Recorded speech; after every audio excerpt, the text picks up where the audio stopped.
வணக்கம் நண்பர்களே.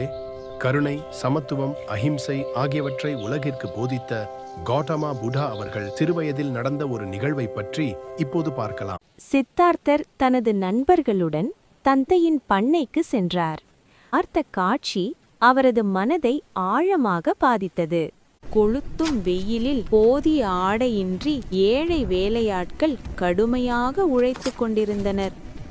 ஏர் உழுதனர், சிலர் வெட்டினர், சிலர் மலை வெட்டினர்.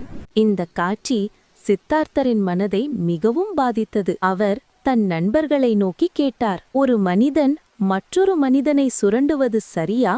வேலையால் கடுமையாக உழைக்க வேண்டும், ஆனால் அதன் பயனை எஜமானன் சுகமாக அனுபவிக்க வேண்டும். எப்படி சரியாக இருக்கும்? கேள்விக்கு அவரது நண்பர்களால் பதில் சொல்ல முடியவில்லை. ஏனெனில் அந்த காலத்தில் ஒரு பழைய நம்பிக்கை இருந்தது. உழைக்கவே பிறந்தவன், எஜமானனுக்கு அழைப்பதே அவன் விதி. ஆனால் தரின் மனம் அதை ஏற்கவில்லை. அந்த காலத்தில் சாக்கியர்கள் வப்ரமங்கலம் என்ற ஒரு விதை தெளிப்பு பண்டிகையை கொண்டாடினர். அந்நாளில் ஒவ்வொருவரும் தாமே ஏர் உழுவது வழக்கம். சித்தார்த்தரும் அந்த நாளில் தாமே ஏர் உழுவதில் ஈடுபட்டார். அவர் கல்வியில் சிறந்தவராக இருந்தாலும் உடல் உழைப்பை ஒருபோதும் இழிவாக கருதியதில்லை.